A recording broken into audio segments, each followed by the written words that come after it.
It's so great to be here. It's so great to be in front of people who I consider, you know, my friends, my comrades, my family. Thank you. So, what I'd like to do today is part a cautionary tale for people and in towns. And it's not just about towns that have declared the climate emergency, because that's kind of what's being targeted at the moment, and I will tell you how. This is also for vulnerable people who maybe have come through the lockdown and you know, intelligent people, incredible people who are now beginning to feel the fragileness and possibly going over to the other side. And I'll explain more. So it's partly that, and it's partly my therapy, because it's been a really rocky few months in Glastonbury town. So yeah, it's just really nice to actually say this out loud. And also, a big thank you to all the people over this weekend who have to listen to me ranting when they say, oh, what are you talking about? So it's great, actually, because I feel calmer and I won't swear as much. So thank you. So I'm going to start with a little story. Funny thing happened to me yesterday in a cafe in that field. So I'm preparing, you know, little notes and looking up little research. And this lovely lady next to me says, oh, what are you doing? What are you reading? I said, oh, I'm just preparing a talk tomorrow. And she said, oh, what's it on? And I said, it's about how in my town of Glastonbury, a group came to the council, a mob really, I say mob because there's 100, I think that constitutes a mob, came to a council meeting. This is whilst I was still deputy. It was my last deputy meeting, and basically we're saying about 15-minute cities and how they're a bad thing. And she went, oh, I heard about that. I saw that on YouTube. Thank you so much for stopping that. And I had to take 3 breaths and explain to her that it was never a thing in the first place and that we were used. We were platformed, it was filmed, it went out, everyone's seen it. I don't know, does anybody here know what I'm talking about with the, okay, yeah. No, it's fine if you don't. I'm quite happy if you don't. I'm really happy because it's not. Oh, what, the 15-minute cities or the? No, it's fine. So the 15-minute, I will explain all. I'm going to leave you on the edge of your seat just for a minute. So anyway, this is what keeps happening basically, and what has happened to our town. So let me just explain. So I've been an activist for 30 years. Lots of front lines, amazing stuff with loads of comrades who are, you know, here today. And I kind of realized my time of age that actually adaptation is the way I need to go forward, and my community. So I became a councillor, and I became a Green councillor, you know, the most progressive in this way. Thank you very much. And it obviously was, yeah, the most natural thing to step into. And after a year of councillor, I then had the greatest honour of being elected to mayor. So being Mayor of Glastonbury, thank you very much, with an amazing team. And I thought, you know, it's like, oh, great, this is my retirement. This is, you know, it's going to be tea parties and proverbial tiaras. It's going to be great. And then, right, so that meeting happened. So I want to tell you the story. I'm going to tell you the story, and then I'm going to tell you some research that I've done. Okay, and I'll try and keep it concise. So, we're in a council meeting, and it's just a normal council meeting. Nothing particular on the agenda. We get stormed by, there's maybe, I don't know, 60 people in the room, that usually holds about 40. Downstairs, there's another 50. Tell me if I'm under-exaggerating. No, that's about right, great. So, you know, there's a good 100 people, and it's like, and I'm like, great, people, come and tell us things, because it's like, that's what I used to do, you know. Obviously, we were politer and more righter, but, as in right. But, so, and it was like, oh, okay, well, so we have, at the beginning of our council meetings, we have, community can come in and do a 3-minute speech of something, anything that they'd like us to look at. And it was about 15-minute cities, and we both just looked at it, you know, looked at each other, not quite sure what it was about. So, you know, I've heard of them. I knew what happened in Oxford. So does everyone know what happened? Does anyone know what happened in Oxford? Okay, so Oxford, huge crowd of people. Basically, it's about traffic calming measures. Whatever we believe, however we think of them, you know, that's not what's an issue here. And I just want to say, I'm not here also to debunk what people would call conspiracy. I'm not going to do that. because I don't, that's not a thing right now. It doesn't matter. It's more kind of what's happening and what's behind it happening. Is this volume okay, by the way? Yeah. Okay. Thank you. So we're in this meeting, and this woman stands up, and she's kind of known to follow those kind of routes of things. So she's used to, and she talks for 3 minutes, and everyone goes, yeah, about the 15-minute city that is about to come to Glastonbury that we've been hiding as a council and not talking about, and we're going to force it on the people, and how it's all about going against freedoms, and how we're going to close off the roads, and you're going to be huge fences and barbed wire and CCTV and facial recognition. And it did turn into a little bit of Monty Python, with people piping up at the back going, what about drones? And then somebody was like, 5G, and it was like they were all there. Basically, what had happened is word had gone out that this thing was happening, and we were covering it up. And so everyone that had any fear about anything, and we're talking Glastonbury, there is an awful lot. I love Glastonbury. This is why I'm proud to be a representative. But we do have people who are also vulnerable. We do have people who are also, amazing thinkers who, don't mind going places that a lot of us wouldn't know how. So anyway, this unfolded, and 3 minutes had done. Basically, it took a good half hour of the meeting anyway, just to kind of sort it out.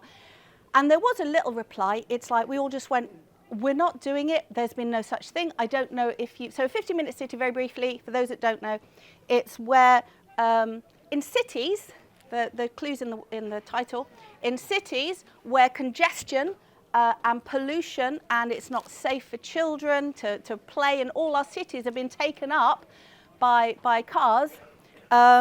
It's just a way of reorganising the town of the middly bit, to make it more livable, which has never, ever been a Glastonbury consideration, because you can walk across Glastonbury in 15 minutes, basically.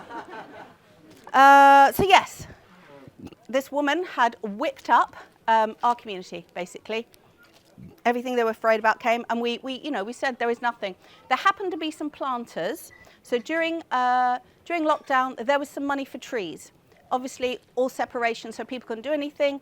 An idea came about ever so quickly, because I think it was like 3 days. I wasn't there. 3 days that we had to find something to do with this money or lose it.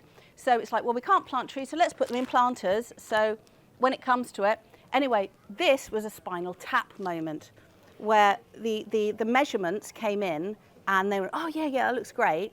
And then the actual tubs came in, and they're like literally like that big, with trees in it. And there was a mixed reaction, but it was fine. But so basically, that was her evidence that's what was going to happen. Now, why am I telling you this? Because that just seems quite innocuous and fine. What happened next? YouTube happened next. So they were filming, which, we film it anyway. We film all of our council meetings. Big thing, and it goes out. It actually is streamed live. What had been done is she captured the end bit, where everyone's going, yeah, no 15-minute cities, and basically said that they'd stopped the 15-minute city being in our town. Heroes. Yeah? Bravo.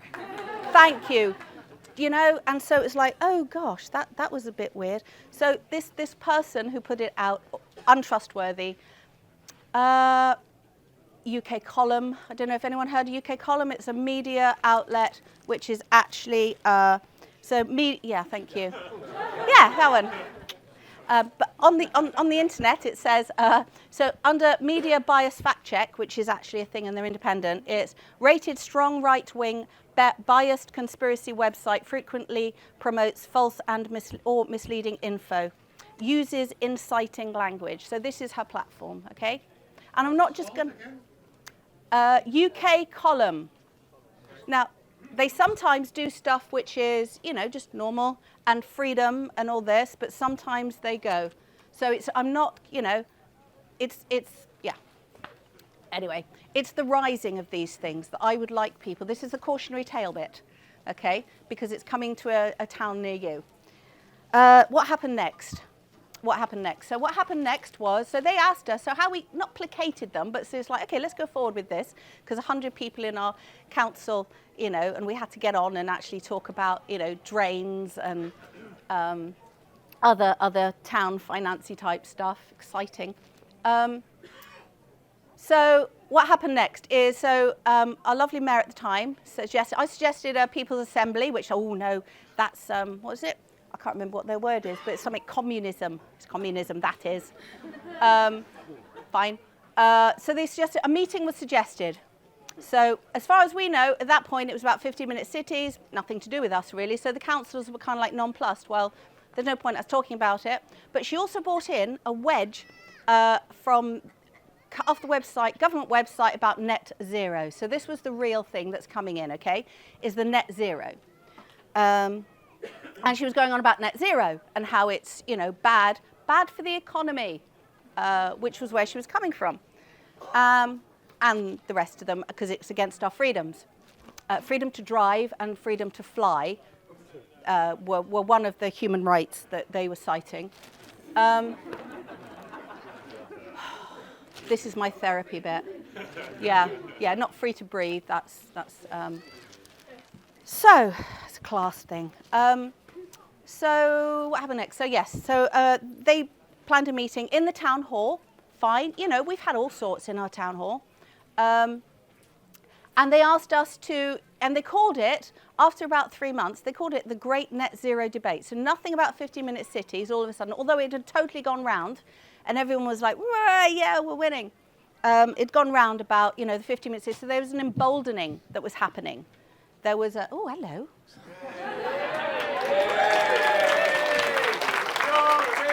I'm worthy of a microphone now, thank God. No, that's fine. It's the sun. It's the sun. The sun has deemed. Oh, that's weird. Is that better? Yes. I'm so, gosh, shall I just repeat the last 20 minutes? Okay. Are you getting the gist of what I'm saying? Yes. Thank you. Okay, great. All right, I can stop shouting and waving my hands now. Right. What happened next? So this meeting was called, and it was in our town hall, and it was called the Great Net Zero Debate. We weren't sure about, you know, and we said, yeah, well, you know, we'll come, obviously. Well, who are your speakers? Because, you know, when you turn up to something, you know what you're going to be debating about. So they had eventually, I think with a month to spare, there were 4 speakers, and they were all on climate change denial. I'm just going to say climate change denial. There was like 4 different separation things about it. And net zero, obviously, and how it's bad, how the net zero is bad. And I'd already written a reply. And they asked me to speak, and I said, well, now I'm the mayor.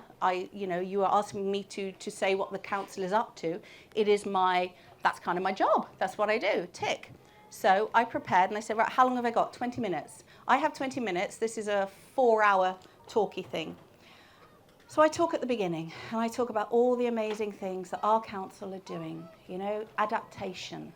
You know, we've kind of gone beyond the stage where, you know, recycling is brilliant, and we're not using pesticides or herbicides in our parks. You know, we're really going for it. Glastonbury's always been really forward. Oh, and I should mention, so Glastonbury Town Council is a green-led council. It's the only green-led council in the country. I know that Suffolk in the by-elections, but I think they're bigger. That's like a district. So actually for town, we are the only green-led in the UK, which is kind of great and scary, you know? So more needed. So this is another reason we were platformed. This is another reason we were used, okay? And I'm embarrassed. I really am. So anyway, so they come along, and I give my 20 minutes, and I say about, you know, we don't take the government's net zero policy to heart. Seriously, thank you. We don't take the net, because it is a load of bollocks. In fact, you know, it was all, and I've written something that doesn't have swear words. It was all just a load of bollocks. Thank you. Yeah, maybe I should just say that. Really, we all know that the government, Tory government, Conservative government announced underwhelming suite of energy policies, relying on carbon capture and storage. And I've written Nigel Farage for some reason.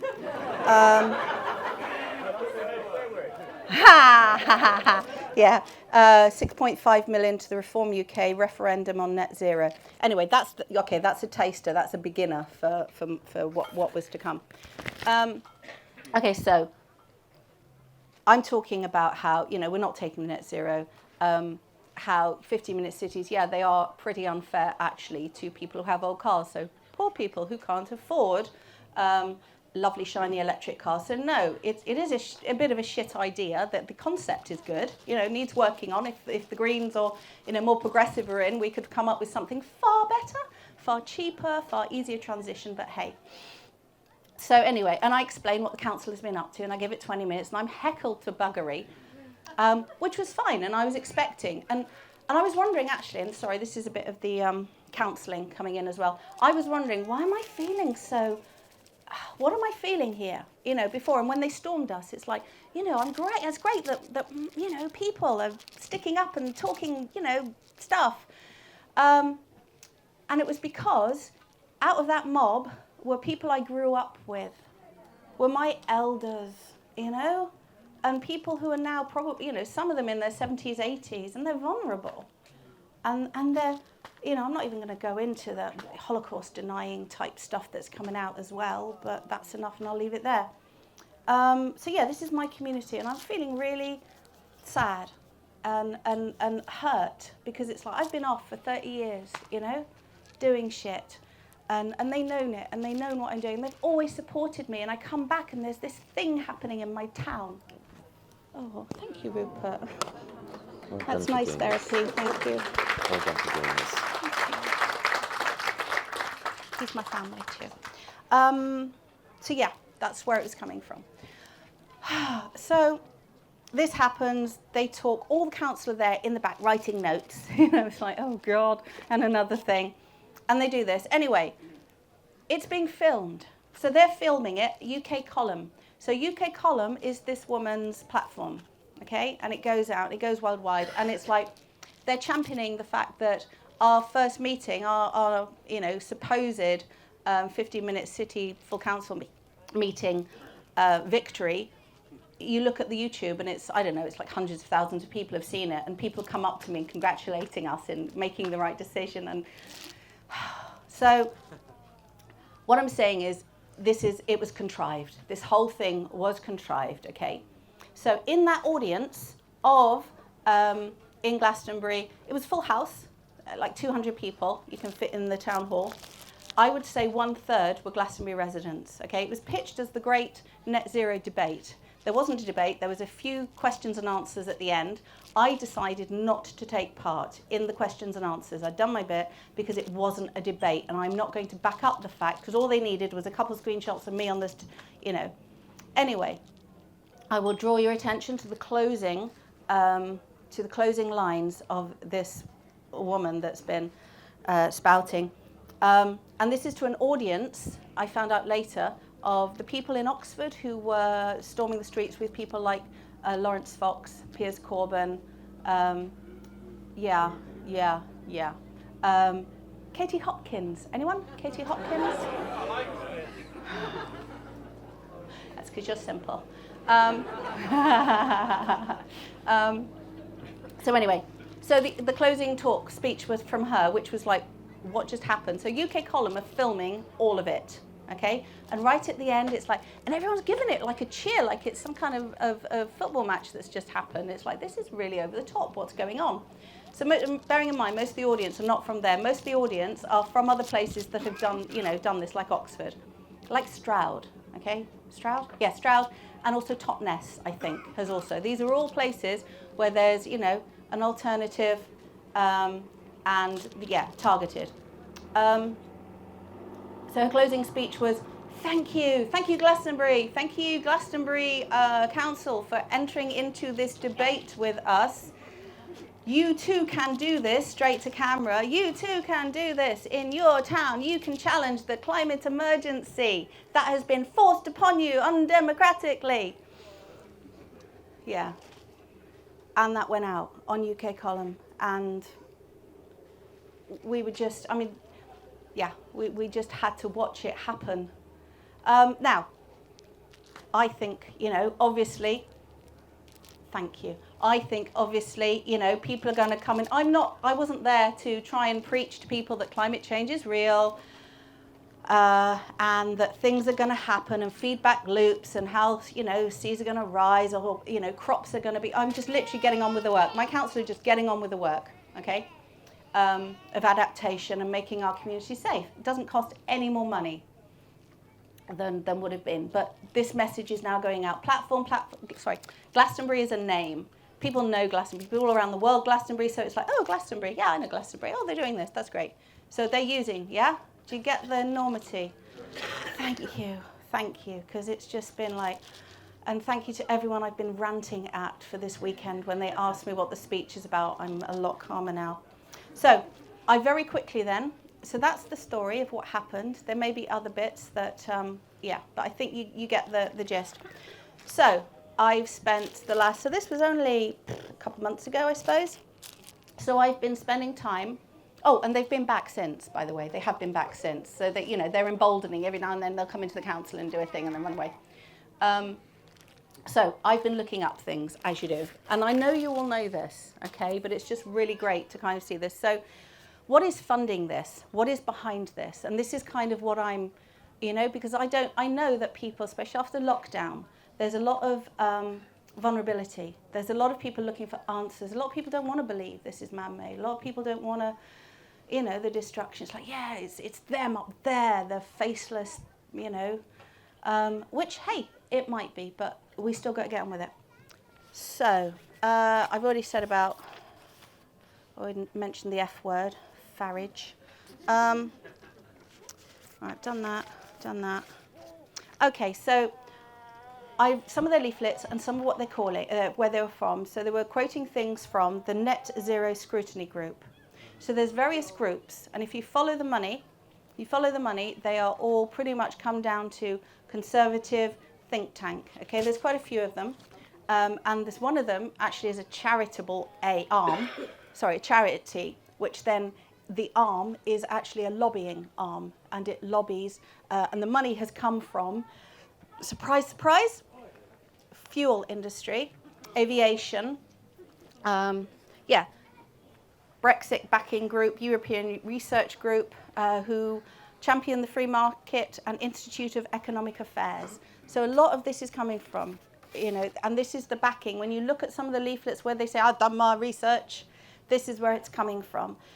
And this woman who does live in Glastonbury, who did the whole, woo, we're winning, through UK column, she's she's an engaging speaker. She's a normal woman, she's the kind of person that, you go, yeah, wow, she's really done her research. And I think actually in some ways she has been targeted. I think she has been, I think that there's a thing when they say about XR, it's like, they're lovely, well-meaning people, but I think they're just being taken in, by the millionaires. So there's a kind of that going on the other side as well. I really think that she has actually been groomed by these people, because I met them after the speech and 3 double gin tonics. Because we accidentally all went into the same pub. That was funny. Anyway, so I met, and they were very, very, very polished people. Very polished people. A couple from Oxford, and they were like, yeah, we did the thing in Oxford. It's rolling. It's coming to a town near you. So, what can I talk about? The Institute of Economic Affairs, which is Anti-Fuel Duty Lobbying Group, and Fair Fuel UK, make UK energy-intensive businesses making UK energy-intensive businesses uncompetitive. So this is kind of where the money's coming from. Increased North Sea exploration and support for fracking. So this was a few years ago. What's just happened, yeah? And what happened on the back of, was it Uxbridge? Where they were, kind of like, oh, should we do the ULEZ thing? The ULEZ is more about traffic controlling measures again. So basically, this is why the Tories have done a U-turn. Sorry to get political. This is where the Tories have gone a U-turn, because it's like, oh no, we took on the traffic calming measures and people didn't like it. We're going to drop it right now. you know. So this is, and it always starts grassroots, always starts like that, and this is what's happening. It's rolling and people are getting, oh no, it's too much. Anyway, so yeah, this is actually happening now, and this was a good few years ago. So it was a plan, and it's enacting itself. There are 29 MPs, one Tory peer, who wrote to Boris Johnson saying it was unconservative, his ban on fracking. So this was a few years ago. And it was signed by the Net Zero, is that Net Zero Support Group? No, there's so many acronyms. Scrutiny. Thank you, scrutiny. See, this is why we're a team. Yeah. Whoa. How long have I got? Is anyone counting? It's nearly half past. So is it? Oh, that's God, it's fine. It would be nice maybe to have more of a conversation as well after, if there's any things that's come up, or questions actually, whatever. Right, good. So yeah, Net Zero Watch, that's where a lot of the stuff that they were talking about, some of the leaflets that were coming out, which were far too polished and far too funny. I wish I'd actually bought some with us, but there was this one picture, and it was of a baby, and the baby had like a superimposed workman's helmet on, sitting in a flower, and it was like, don't worry, nature's fine, nature can take care of itself. You know, it was all about that. Really, really weird, on this really thick cardboard. You know, nature's fine, you don't need to worry about nature. Anyway, so Global Warming Policy Fund has charity status, which breaches, so this is the Good Law Project, wonderful people. Yay. Yeah, give it up for the Good Law Project. What would we do without their constant looking through files and getting the bad guys where it matters? You know, the legal speak, which was invented for, so we didn't understand what was going on. So so they are breaches the rules on impartiality by funding the Net Zero Watch. Public and private funds, several 100,000 spent on one-sided research, financial relationship between the GWPF, the Global Warming, thank you, good. This is going to be a test, thank you very much. And the NZW? Net Zero Watch, fantastic. So, and they're a lobbying group, so you can see where it's kind of leading. I feel like I've just entered a conspiracy all by myself, but you are following me, yeah?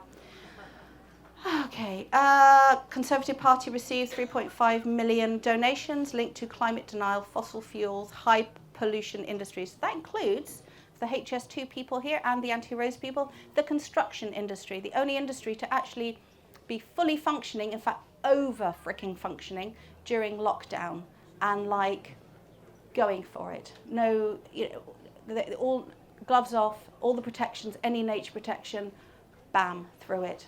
And they gave, so Balfour Beatty, all these construction industries gave so much to the government before lockdown on the thing that, hey, we've got to keep the economy going. So aviation, construction, mining, oil interests, and individuals that are linked to the GWPF, Global Warming Policy Foundation, thank you. I've already done UK column. I'm just going to say Farage. Farage, again, Farage. Okay, so I think...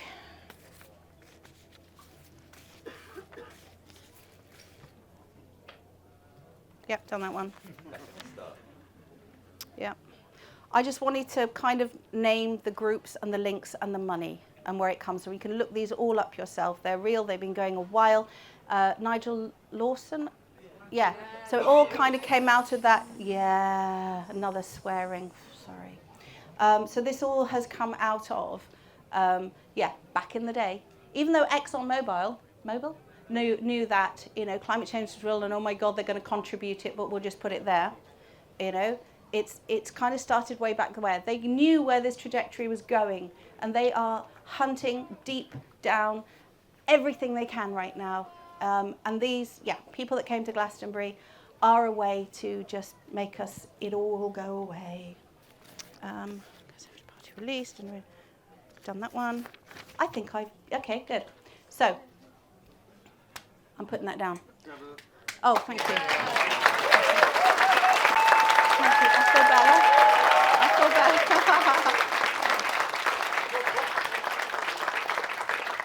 So thank you so much for letting me get that out of my system.